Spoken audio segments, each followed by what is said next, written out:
morning, students. I hope you all are doing great. I am Monica Ahlawat. Welcome to my channel Level Up Psychology. यहाँ हम कर रहे हैं class 12 psychology के second chapter which is self and personality और हमारा trait approaches of personality चल रहा था। लास्ट क्लास में हमने एल्पोर्ट के बारे में स्टडी किया था और आज हम करेंगे रेमंड कैटल की पर्सनैलिटी फैक्टर्स की theory. Okay, so let's start with the topic today. आज का हमारा टॉपिक है रेमंड कैटल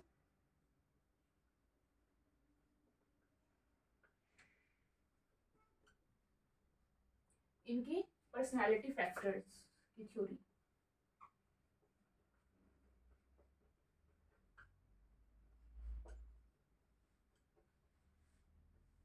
ओके, अब लास्ट क्लास में हमने देखा था कि एल्पोर्ट ने इंग्लिश डिक्शनरी का यूज करके कुछ 4000 उन्होंने पर्सनैलिटी ट्रेट्स से मिलते जुलते वर्ड्स निकाले। ओके, यहाँ पे कई बार स्टूडेंट्स को एक कंफ्यूजन होती है कि कहीं कहीं वो पढ़ते हैं कि अराउंड 17 to 18,000 वर्ड्स उन्होंने निकाले थे डिक्शनरी में से, कहीं उनको लगता है कि 4,000 वर्ड्स लिखा होता है। तो उन्होंने इनिशियली जो वर्ड्स निकाले थे वो तो थे समथिंग 17K से 18K के बीच में, 17,000 समथिंग थे जो एल्पोर्ट ने डिक्शनरी में से निकाले थे। लेकिन वो जो वर्ड्स थे उनमें से कुछ ऐसे थे जो ट्रेट को सिग्निफाई कर रहे हैं, कुछ एटीट्यूड्स को सिग्निफाई कर रहे हैं, मतलब उनका डिफरेंट कैटेगरीज बन रही थी। तो उनमें से एक कैटेगरी उन्होंने बनाई स्पेसिफिकली फॉर ट्रेट्स, और जो ट्रेट्स की कैटेगरी में आए थे वो आए थे 4,000 वर्ड्स। और क्योंकि यहाँ हम ट्रेट्स की ही बात कर रहे हैं तो इसलिए हमने 4,000 वर्ड्स को ही अपना बेस लेके ये टॉपिक्स कर रहे हैं हम यहाँ पे। ओके, सो अब गॉर्डन एल्पोर्ट ने, ये हमने लास्ट क्लास में भी पढ़ा था, 4,000 वर्ड्स डिक्शनरी से निकाले which were the traits according to him. ठीक है, अब जिनको पर्सनालिटी ट्रेट्स उनको जो लगे उन्होंने कैटेगरी बनाई 4,000 वर्ड्स की जो कि पर्सनालिटी ट्रेट्स टाइप लग रहे थे। लेकिन ये जो वर्ड्स थे ये काफी डिसऑर्गेनाइज थे, कहीं से कुछ आ रहा है कहीं से कुछ आ रहा है, मतलब कि किसी में लिखा हुआ है ऑनेस्ट है तो किसी में लिखा हुआ है आउटगोइंग है। तो इस टाइप के मिसमैच से वर्ड थे जिनका कि आपस में रिलेशन कुछ ढंग से लग नहीं रहा था या डिसऑर्गेनाइज थे, हम ये कह सकते हैं। तो ये जो वर्ड्स थे they were disorganized to use, organized to use.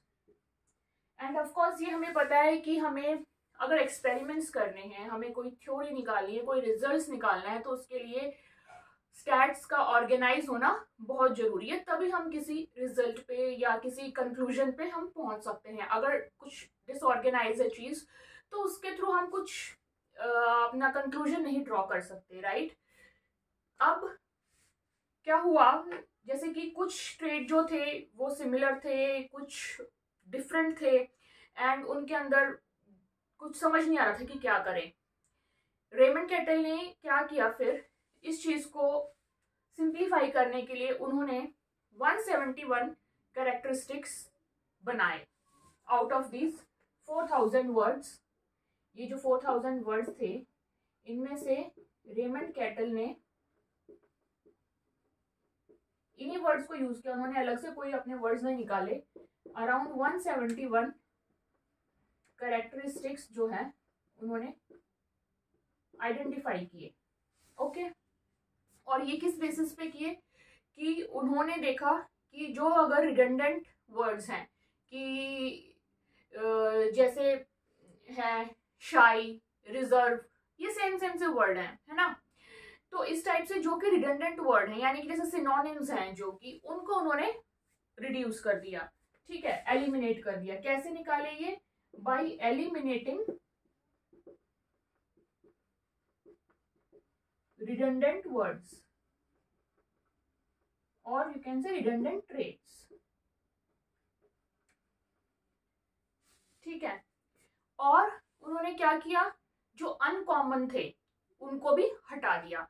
क्योंकि वो मेजॉरिटी ऑफ चीज़ों के लिए काम कर रहे थे, तो उन्हें लगा कि अगर जो बहुत ही रेयर कोई वर्ड है जो कहीं कहीं देखने को मिलता है, तो उन्होंने उसको भी एलिमिनेट कर दिया। By eliminated redundant words and uncommon ones. Okay, तो अब 4000 से इनके पास आ गए सिर्फ 171, which is a very less number, and उससे हम कुछ ढंग से ऑर्गेनाइज कर सकते हैं। अब इस 171 वर्ड्स, जो कि यहाँ से रिडंडेंट वर्ड्स हटा दिए गए हैं, यानी कि सेम सेम मीनिंग वाले वर्ड्स हटा दिए हैं, अनकॉमन वर्ड्स हटा दिए हैं। अब इन 171 वर्ड्स पे इन्होंने लगाया factor analysis. Okay, factor analysis एक स्टैटिस्टिकल टेक्निक है, हो सकता है आपने पढ़ा भी हो इसके बारे में। This is a statistical technique. Okay, इसमें क्या होता है कि जो और इंटर रिलेटेड ट्रेट्स हैं, यानी कि किसी ट्रेट की वजह से कोई दूसरी ट्रेट अगर उभर के आती है, यानी कि दो ट्रेट्स में कुछ रिलेशन है, इंटर रिलेटेड ट्रेट्स हैं, उनको ये फैक्टर एनालिसिस के जरिए उनको फाइंड आउट किया गया और उनको कंडेंस कर दिया गया फर्दर 16 फैक्टर्स ऑब्टेन करने के लिए। ओके, कि जैसे अगर कोई अगर जैसे कुछ स्टील करता है, चोरी करता है, तो झूठ भी वो बोलेगा, ठीक है, वो ये तो नहीं कहेगा ना कि हाँ मैंने चोरी की है ना, तो कुछ ना कहीं इंटर रिलेटेड चीज आ जाती है। या जैसे जो इम्पल्सिव है बहुत ज्यादा, तो वो रिलैक्स नहीं होगा, स्ट्रेसफुल होगा, या शॉर्ट टेम्पर्ड होगा। इम्पल्सिव हो गया, शॉर्ट टेम्पर्ड हो गया, इस टाइप से जो वर्ड इंटर रिलेट कर जाते हैं, they are not similar words, ठीक है, ये अलग अलग ट्रेट्स हैं, सिमिलर नहीं है। सिमिलर अगर ये होती तो ये रिडंडेंट वाले चीज में ये हट चुकी हैं। लेकिन कुछ ऐसे ट्रेट जो कि इंटर रिलेटेड है, कि ये बंदा, अगर हम कई बार सोचते हैं, कहते हैं ना, अगर इसने ये किया तो ये ऐसा भी होगा, ठीक है, बिकॉज मेजोरिटी ऑफ केसेस में वो ट्रेट्स इंटर रिलेटेड होती हैं। तो फैक्टर एनालिसिस के जरिए इन्होंने ये जो 171 वर्ड्स थे, इनमें जो भी इंटर रिलेटेड ट्रेट्स थी उनको आपस में फिर से कंडेंस कर दिया, ठीक है। इसमें क्या हुआ, identified the inter related traits and condensed the list into 16 personality factors, and condensed the list into 16 personality factors। तो यानी कि अल्टीमेटली ये 171 से अब ये 16 पे आ गए हैं, जो इनकी फाइनल थ्योरी थी, 16 पर्सनैलिटी फैक्टर्स, या इसको हम 16 PF भी बोलते हैं। एंड इसका टेस्ट भी होता है पर्सनैलिटी का, आप लोगों ने शायद एक्सपेरिमेंट्स में अपने किया भी होगा, ठीक है। अब ये जो पर्सनैलिटी फैक्टर्स हैं, इनको 16 पर्सनैलिटी फैक्टर्स बोल लो, या फिर इनको इन्होंने नाम दिया एक और, सोर्स ट्रेट्स, इनको कहा गया these are the source traits. Okay, तो अब आप देख सकते हैं कि गॉर्डन एल्पोर्ट के 4000 वर्ड्स थे जो कि traits as a personality traits उन्होंने निकाले। उसमें से रेमंड कैटल ने एलिमिनेट कर दिए रिडंडेंट वर्ड्स या जो अनकॉमन वर्ड्स थे, वो पहुंचे 171 वर्ड्स पे। 171 वर्ड्स पे उन्होंने फैक्टर एनालिसिस लगाया, जो कि एक स्टैटिस्टिकल टेक्निक है। उस टेक्निक के जरिए जो भी इंटर रिलेटेड वर्ड्स थे, इंटर रिलेटेड ट्रेट्स थी, उनको उन्होंने कंडेंस कर दिया, यानी कि एक ही ग्रुप में फिर से उनको डाल दिया, एंड उसके जरिए उनको टोटल 16 पर्सनैलिटी फैक्टर्स प्राप्त हुए। इन 16 पर्सनैलिटी फैक्टर्स को हम सोर्स ट्रेट्स भी कहते हैं, ठीक है। अब सोर्स ट्रेट्स क्या होती हैं? सोर्स ट्रेट्स होती हैं बेसिक ट्रेट्स। यहाँ थोड़ा सा हम लिख लेते हैं सोर्स ट्रेट्स के बारे में।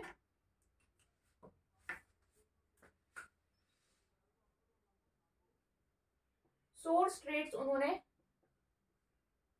पर्सनैलिटी फैक्टर्स को, जो ये 16 पर्सनैलिटी फैक्टर्स थे, ये इनकी सोर्स ट्रेट्स, इन्होंने नाम दिया। इनके अकॉर्डिंग क्या था कि सोर्स ट्रेट्स जो होती हैं वो बेसिक बिल्डिंग ब्लॉक होती हैं, यानी कि जो हमारी मेन जो ट्रेट होती है, जो बेसिक ट्रेट होती है किसी भी इंसान के अंदर, उनको सोर्स ट्रेट्स कहा जाता है। वो इन 16 ट्रेट्स के अंदर या इन 16 पर्सनैलिटी फैक्टर्स के अंदर आ जाती हैं सारी। ठीक है, अब क्या हो गया, ये हो गई आपकी बेसिक ट्रेट्स या फिर building blocks of a personality, building blocks of a personality. Okay, अब इन्होंने और क्या बोला कि ये जो ट्रेट्स हैं, ये जो 16 पर्सनैलिटी फैक्टर्स हैं, they he describe the source traits in terms of opposing tendencies, described source traits in terms of opposing tendencies। अब इसका मतलब क्या हो गया, opposing tendencies यानी कि इन ट्रेट्स की जो टेंडेंसी है वो ऑपोजिट डायरेक्शन में है, ऑपोजिट डायरेक्शन में रहती है। उस स्केल पे ये डिस्क्राइब होती हैं, जैसे कि फॉर एग्जाम्पल अगर हम एग्जाम्पल लें किसी 16 फैक्टर्स में से एक फैक्टर जो है वो है इमोशनल स्टेबिलिटी। ठीक है, इमोशनल स्टेबिलिटी। अब सपोज करो ये एक उनकी ट्रेट है आउट ऑफ 16 ट्रेट, तो इसमें ऑपोजिंग टेंडेंसी का क्या मतलब है कि ये जो स्केल होगा उस स्केल पे ये towards the extreme positive and towards the extreme negative रहेगी। ठीक है, नेगेटिव कह लो या इसको लो स्कोर कह लो एंड इसको हाई स्कोर कह लो। जैसे जैसे इधर जाते जाएंगे हाई स्कोर होगा, जैसे जैसे इधर जाएंगे लोएस्ट स्कोर आता जाएगा, और एक्सट्रीम एंड्स पे एक्सट्रीम पर्सनैलिटीज देखने को मिलेंगी। ठीक है, अब जैसे इमोशनल स्टेबिलिटी है, इसमें अगर लो स्कोर की तरफ बढ़ेंगे धीरे धीरे करके, नॉर्मल तो एक होगा बैलेंस्ड इंसान, ठीक है, जिसको कि इमोशनल स्टेबिलिटी जिसने अचीव कर रखी है in general situations, most of the situations you can से। लेकिन अगर धीरे धीरे अगर हम इस स्कोर पे लो स्कोर की तरफ जाएंगे तो क्या होगा, किसी के अंदर इमोशनली थोड़ा सा जैसे होते हैं इंसान इमोशनली इरिटेट हो जाएंगे या इमोशनली अनबैलेंस हो जाएगी उनकी सिचुएशन, एंजाइटी आ जाएगी, डिस्टर्बेंसेस बहुत रहेंगी, अपने पे कंट्रोल, सेल्फ कंट्रोल नहीं होगा, एंड एक्सट्रीमली जाते जाते जो है इंसान बिल्कुल ही short tempered, emotionally unstable, like very very vulnerable in terms of handling emotions हो जाएगा। ठीक है, ये एक एक्सट्रीम कंडीशन हो जाएगी। अब पॉजिटिव की तरफ जाएंगे, एक नॉर्मल बैलेंस्ड इंसान है वो तो क्या है कि मोस्ट ऑफ द सिचुएशंस में इमोशनली स्टेबल होगा, कभी कभी कहीं ना कहीं उस ऑफ कोर्स इंस्टेबिलिटी उसके अंदर आएगी, लेकिन उसको कंट्रोल करना आता होगा। लेकिन जो पॉजिटिव साइड जाएंगे तो क्या होगा, बंदा मोस्ट ऑफ द सिचुएशंस में रिलैक्स रहेगा, बैलेंस्ड रहेगा, अच्छी से चीजें मैनेज करना आएगा, प्रायोरिटीज उसको सेट करनी आएंगी, उसे पता होगा कौन सा इमोशन कब आ रहा है, क्यों आ रहा है, एंड अल्टीमेटली जो बिल्कुल पॉजिटिव साइड होगी उसमें that person will be extremely emotionally stable, कि जिसको सच में इतना समझ आता हो कि क्या इमोशन किस वजह से कैसे उठ रहा है, उसको कैसे हैंडल कर रहे हैं और कैसे दूसरों के इमोशंस को भी समझना है, ऑल दो स्टफ। ठीक है, तो ये एक ऑपोजिट टेंडेंसी पे इन्होंने इस अपने 16 फैक्टर्स को डिस्क्राइब किया। तो इसमें बहुत टाइप की पर्सनैलिटीज आपकी इंक्लूड हो सकती हैं, आप ये देख सकते हैं कि इस ऑपोजिट टेंडेंसी के डिस्क्रिप्शन की वजह से।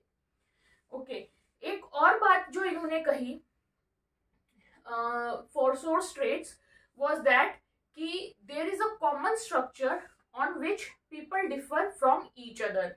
वो भी इसी से, ये जो डिस्क्रिप्शन दिया है हमने इसी से वो चीज डिराइव होती है।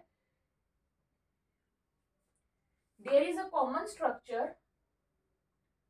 There is a common structure on which people differ from each other, on which people differ from each other. And ये इन्होंने कैसे फाइंड आउट किया? ये इन्होंने एम्पेरिकली फाइंड आउट किया। एम्पेरिकली मतलब थ्रू एक्सपेरिमेंट्स, ऑब्जर्वेशन, टेस्टिंग, ये सब चीजें जो आती है वो आपकी एम्पेरिकल मेथड्स होते हैं, ना कि अपने सोच के हिसाब से कुछ भी बोल दिया। ओके, तो ये वही बात है जो मैंने आपको अभी तक समझाई कि जैसे ये 0 से लेके अगर ये लो स्कोर की तरफ जाएंगे तो आपको बहुत डिफरेंट पर्सनैलिटीज यहाँ देखने को मिलेंगी। लोगों की पर्सनैलिटीज में डिफर क्यों है? सपोज अगर आप 100 लोगों के ऊपर ये एक्सपेरिमेंट, ये 16 PF वाला अगर आप देख रहे हैं एंड आप अगर इमोशन स्टेबिलिटी वाले फैक्टर को टेस्ट कर रहे हैं, तो 100 के 100 स्केल पे जब आप प्लॉट करोगे किसका कहाँ है किसका कहाँ है, तो आपको डिफरेंस देखने को मिल जाएगा। ऑलमोस्ट शायद हर किसी को एक अलग पॉइंट मिलेगा, राइट है? तो there is a common structure, this is a common structure on which people differ from each other. ये एक कॉमन स्ट्रक्चर दे दिया गया है इन 16 PF के फॉर्म में, जो कि ओपोजिंग टेंडेंसी के रूप में हम उनको डिस्क्राइब करते हैं। एंड उस कॉमन स्ट्रक्चर पे हमें पता चल जाता है कि लोग कैसे एक दूसरे से अलग हैं। अब किसी का हो सकता है आप टेस्ट कर रहे हो लोगों में, किसी का यहाँ आ रहा हो, ठीक है, किसी का पॉइंट यहाँ आ रहा होगा, तो आपको पता चल जाएगा कि this person is more emotionally stable then this person, है ना? तो इस तरीके से आप लोगों में जो डिफरेंस है उसको पता लगा पाएंगे। आई होप ये अच्छे से डिस्टिंग्विश है ब्लैक कलर में, तो आपको इसमें कंफ्यूजन नहीं होना चाहिए। ये पार्ट अलग है, ये पार्ट अलग है। अब हमने ये देख लिया कि सोर्स ट्रेट्स को उन्होंने जो फैक्टर एनालिसिस करके 16 पर्सनैलिटी फैक्टर्स निकाले, उनको उन्होंने सोर्स ट्रेट्स का नाम दिया, जो होते हैं हमारे बेसिक ट्रेट्स और वो हमारे बिल्डिंग ब्लॉक्स होते हैं। अब एक और चीज उन्होंने बोली कि ये सोर्स ट्रेट्स जब आपस में इंटरेक्ट करते हैं तो बनती हैं सरफेस ट्रेट्स। ओके, अब ये सरफेस ट्रेट्स जो होती हैं ये होती है मोर इन नंबर, ठीक है। बेसिक ट्रेट तो हमारी हो गई 16, सरफेस ट्रेट्स होती है हमारी ज्यादा, और वो ट्रेट्स होती हैं जो कि दिखाई देती हैं, ठीक है, जो आपको मैनिफेस्ट होती हैं आपके बिहेवियर में, आपके नेचर में, वो चीजें। अब जैसे फॉर एग्जांपल आप अपने घर की बिल्डिंग को देखिए, है ना, उसमें बिल्डिंग ब्लॉक्स तो क्या है, ब्रिक्स हैं, सीमेंट है, जो भी मटेरियल लगा हुआ है, राइट। वो जब आपस में इंटरेक्ट कर रहे हैं या वो जब आपस में मिलके उन्होंने कुछ एक स्ट्रक्चर बनाया, तो आपको अपना घर, अपनी बिल्डिंग नजर आ रही है ना, लेकिन आपको अंदर उसमें क्या क्या लगा हुआ है वो चीज तो नहीं नजर आ रही, लेकिन जो बाहर स्ट्रक्चर नजर आ रहा है वो उसी की वजह से है जो कि अंदर है, राइट। तो जो बाहर आपको दिख रहा है that is the manifested one, और that is the surface traits you can say. और जो उसके अंदर है बिल्डिंग ब्लॉक्स जो हैं वो हैं आपकी सोर्स ट्रेट्स, जिनकी वजह से सरफेस ट्रेट्स निकल के बाहर आती हैं, ठीक है। अब आप इसका स्क्रीनशॉट ले लो। नेक्स्ट हम करेंगे difference between surface traits and source traits, जिससे आपको और अच्छे से क्लियर होगा ये। सो आप अपने नोट्स के लिए इसको नोट डाउन कर सकते हैं, आप इसका एक क्विक स्क्रीनशॉट ले सकते हैं।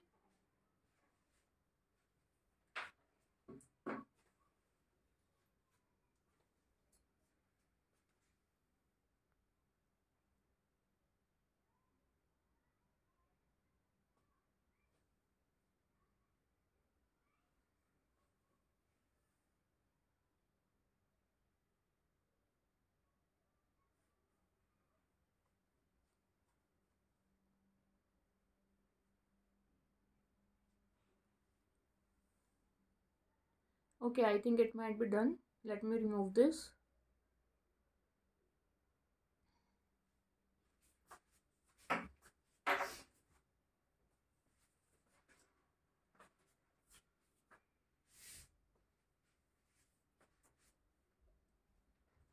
ओके, सो हम कर चुके हैं सोर्स ट्रेट्स के बारे में। अब हम करेंगे source traits and surface traits का difference. Okay, source traits and surface traits.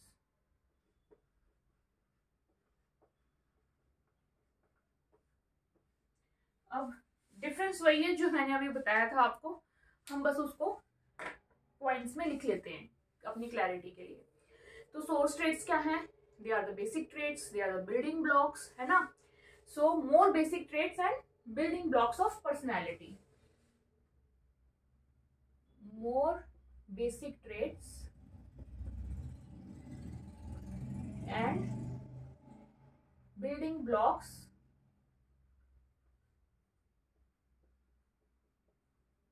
of personality. And surface traits हमारी क्या है? They are the characteristics that can be easily known through observable behavior.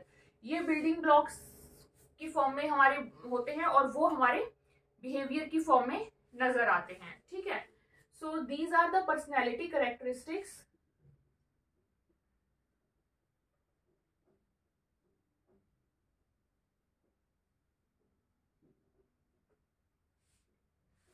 that can be easily known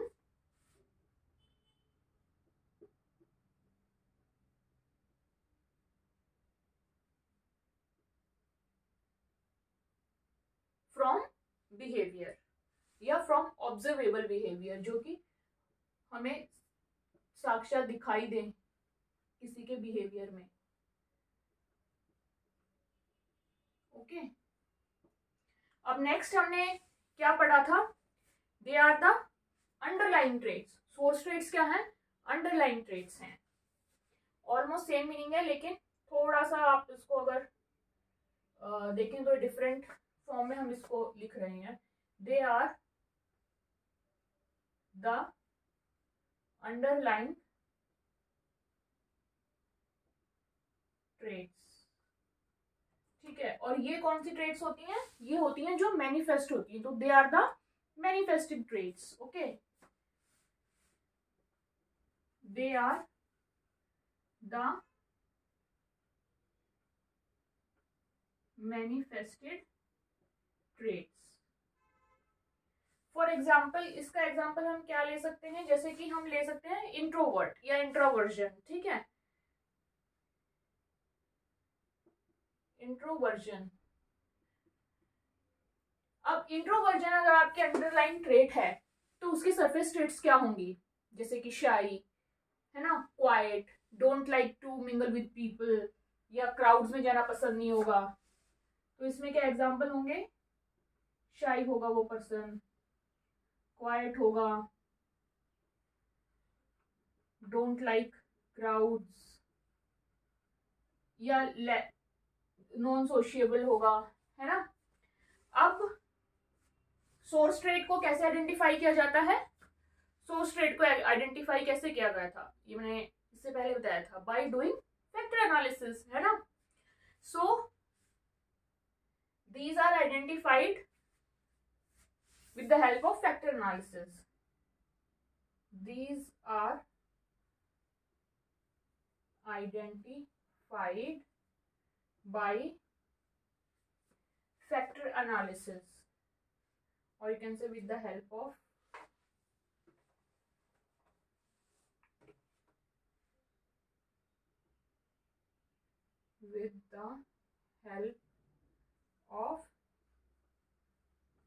factor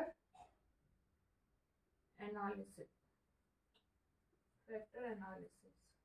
ठीक है। And surface traits को हम कैसे identify करते हैं? सरफेस ट्रेट होती हैं by the interaction of source traits, ठीक है। ये हमने अभी किया था। They are identified by the interaction of source traits. They are identified by the interaction of source traits, ठीक है। अब और एक इंपॉर्टेंट चीज है इसमें कि जो आपकी सोर्स ट्रेट्स होती है, they are mostly stable traits, ठीक है। सोर्स ट्रेट्स आर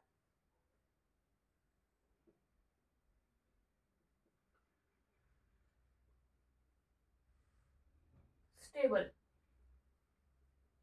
लेकिन सरफेस ट्रेट्स आपकी लेस स्टेबल होती हैं than the source traits. They are less stable than the source traits. इनको अनस्टेबल मत लिख देना, क्योंकि उतनी भी अनस्टेबल नहीं होती है, लेकिन सोर्स ट्रेस से थोड़ी सी कम स्टेबल होती है. जैसे कि हम एग्जांपल देख सकते हैं, हमने इंट्रोवर्जन का ही लिया. अब इंट्रोवर्जन एक सोर्स ट्रेट है, ठीक है. अब पहले तो इंट्रोवर्जन से आपको बहुत सारी सरफेस ट्रेट्स दिमाग में आएंगी कि बंदा शाई है, क्वाइट है, नॉन टॉकेटिव है, नॉन आउटगोइंग है ना, और क्या कहते हैं, लेस सोशिएबल है, डोंट लाइक पार्टीज. ये सब चीजें आपके दिमाग में आएंगी, ठीक. तो लेकिन इनमें से अगर एक आधी चीज भी अगर हट जाए, सपोज वो किसी ऐसे क्राउड में जाता है या ऐसी किसी प्लेस पे जाता है जहाँ पे उसे बहुत ही सिमिलर उसके कोई इंटरेस्ट वाले लोग मिल जाते हैं, है ना. सपोज उसको वैसे म्यूजिक का बड़ा शौक है, लेकिन वैसे वो इंट्रोवर्ट पर्सन है. अब वो किसी अगर म्यूजिक की क्लास में जाएगा तो वहां वो लोगों से इंटरेक्ट करेगा, है ना. तो वहां पे जो उसकी जो टॉकेटिवनेस वाली जो एक सरफेस ट्रेट थी, वो वहां पे थोड़ी सी लेस स्टेबल आपको दिखेगी, है ना. वो बंदा वहां पे अपने इंटरेस्ट से रिलेटेड चीजों से लोगों से बहुत इंटरेक्ट करेगा, बात करेगा. तो हो सकता है वहां पे जो उसकी क्लास में लोग हों उनको ये आइडिया भी ना लगे कि वो असलियत में बहुत ही शाई किस्म का इंसान है ना. लेकिन इसका मतलब ये नहीं है कि वो इंट्रोवर्ट नहीं है. That person is still introvert, क्योंकि उसकी बाकी की जगह पे, यानी कि जहाँ पे कॉन्वर्सेशन इनिशिएट करने की बात आती है किसी भी जगह पे जाके, तो वहां पे वो इंसान नहीं कर पाता है वो चीजें. तो बेसिक नेचर यानी कि बेसिक बिल्डिंग ब्लॉक तो उसका स्टिल इंट्रोवर्ट है, बट कहीं कहीं जो सरफेस ट्रेट्स हैं वो थोड़ी बहुत कम स्टेबल भी दिखने को मिल जाती हैं. तो ये डिफरेंस है स्टेबिलिटी में. लेकिन इसलिए मैंने बोला कि अनस्टेबल मत लिखना, यहाँ पे less stable then source trait लिखना, क्योंकि कहीं ना कहीं वो भी आपकी पर्सनैलिटी को ही दिखाती हैं सरफेस ट्रेट्स, और वो रिलेटेड होती हैं आपस में, या सोर्स ट्रेट से वो रिलेटेड होती हैं. तो वो हो सकता है कहीं कहीं उनके लेस स्टेबिलिटी देखने को मिले. So you can write as less stable, ठीक है. तो ये थे मेन डिफरेंसेस. आज का ये टॉपिक खत्म होता है. रेमंड केटल वाला शॉर्ट था, लेकिन जो भी इंपॉर्टेंट पॉइंट्स इसमें थे वो मैंने सब कवर करा दिए हैं. 16 PF को हमने डिटेल में ज्यादा नहीं लिखा है कि कौन कौन से 16 पर्सनालिटी फैक्टर्स होते हैं. ये शायद आपके चैप्टर में आगे भी आएगा, या आपने शायद एक्सपेरिमेंट्स में भी, आपके सिलेबस में अगर ये होगा तो आपने एक्सपेरिमेंट की क्लास में ये कर लिया होगा, तो आपको ज्यादा आइडिया भी होगा 16 फैक्टर्स का. बाकी शायद आने वाले इसमें चैप्टर में आगे जो एक्सपेरिमेंट्स वगैरह के बारे में, टेस्टिंग के बारे में बातें, उसमें शायद हम ये करेंगे भी, ठीक है. तो आज की क्लास में हमने क्या पढ़ा, let me quickly revise this, कि एलपोर्ट ने 4000 वर्ड्स निकाले थे डिक्शनरी में से पर्सनैलिटी ट्रेट्स के तौर पे. अब उनमें से जो रिडेंडेंट वर्ड थे, यानी कि डुप्लीकेट वर्ड्स जो थे, या कॉमन वर्ड्स, अनकॉमन वर्ड्स थे, लेस कॉमन वर्ड्स थे, उनको उन्होंने हटा दिया. किसने? केटल ने, रेमंड केटल ने. और उनको प्राप्त हुए 171 वर्ड्स. अब इन 171 वर्ड्स के ऊपर उन्होंने स्टैटिस्टिकल टेक्निक अप्लाई की, जिसको फैक्टर एनालिसिस कहते हैं. फैक्टर जिसमें कि उन्होंने जो इंटर रिलेटेड ट्रेट्स थी, है ना, उनको आपस में कंडेंस कर दिया, और उनको उसमें से फिर कितने पर्सनैलिटी फैक्टर मिले? 16. उन 16 पर्सनैलिटी फैक्टर्स को इन्होंने सोर्स ट्रेट का नाम दिया, जो कि इंसान के अंदर as a building blocks present होती हैं. और इसको उन्होंने एक जो डिस्क्राइब किया वो अपोजिंग टेंडेंसीज पे डिस्क्राइब किया. एंड उस फॉर्मेट में या उस डिस्क्रिप्शन में आपको लोगों के अंदर पता चल जाएगा कि क्यों एक इंसान दूसरे इंसान से उस पर्सनैलिटी फैक्टर को लेके डिफर करता है. अब बात हुई सोर्स ट्रेट्स की, जो कि अंडरलाइंग ट्रेट्स हैं, जो कि एज सच हमें नजर नहीं आती. जैसे अगर आप इंट्रोवर्जन बोलो तो क्या आप किसी पर्सन को देख के, चुपचाप कोई बैठा है कहीं दूर है, क्या आप उसको देख के बोल सकते हो कि ये इंट्रोवर्ट पर्सन है? नहीं। जब तक कि वो सोर्स ट्रेट्स आपस में इंटरेक्ट नहीं करेंगे और उसके बिहेवियर से कुछ नहीं झलकेगा, तब तक आप नहीं बता सकते कि उसकी बेसिक जो ट्रेट है यानी कि सोर्स ट्रेट है वो क्या है। तो वो जो आपको देखने को मिलती हैं बिहेवियर में वो कहलाती हैं सरफेस ट्रेट्स। और जैसे कि इंट्रोवर्जन का हमने एग्जांपल लिया, जब आप किसी को देखेंगे कि वो शाई है, चुपचाप रहता है, ज्यादा बातें नहीं करता है, घुलता मिलता नहीं है, बाहर नहीं ज्यादा पार्टीज वगैरह नहीं करता, जब उसके बिहेवियर में ये देखने को मिलेगा तब आप कहेंगे हाँ इसका जो बेसिक वो है ट्रेट वो है इंट्रोवर्जन का, है ना। तो ये हमारी surface traits and source trait का हो गया डिफरेंस। और this topic is over now and next class में हम करेंगे बिग फैक्टर्स, बिग 5 फैक्टर्स वाली थ्योरी आपकी। और अभी तक हम चल रहे थे डिक्शनरी के वर्ड्स पे, है ना। एलपोर्ट ने इतने वर्ड निकाले, उसमें से कैटल ने उसको और रिड्यूस कर दिया, वर्ड्स पे हम लोग बात चल रही थी। अब हमारी जो बात यहाँ से इस वाली थ्योरी से शुरू हो जाएगी फैक्टर्स पे, ठीक है। इन्होंने 16 पर्सनैलिटी फैक्टर्स के बारे में बात की। आगे हम पढ़ेंगे बिग 5 फैक्टर्स की थ्योरी। उसके बाद फिर हम 5 से 3 फैक्टर्स पे आएंगे जो आइसेंक ने दी थी, ठीक है।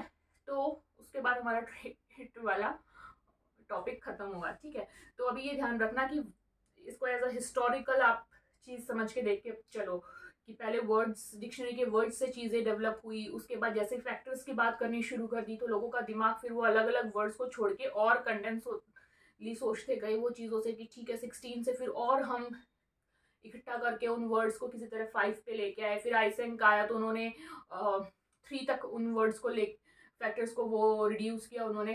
तो ये सब हम अगली क्लास में पढ़ेंगे, ठीक है। आप इसका स्क्रीनशॉट ले लें। एंड अगर आपको ये वीडियो आज की क्लास समझ आई है और पसंद आई है तो please like the video, comment your views in the comment section, जिससे मुझे थोड़ा आइडिया लगे कि ओके ठीक है या कुछ और इम्प्रूवमेंट की ज़रूरत है, या आपको कुछ अलग से कोई और टॉपिक अगर समझना है so that we can cover up and share it with your friends, and please subscribe to the channel if you are new to the channel. I see you in the next class. Till then, take care. Bye bye.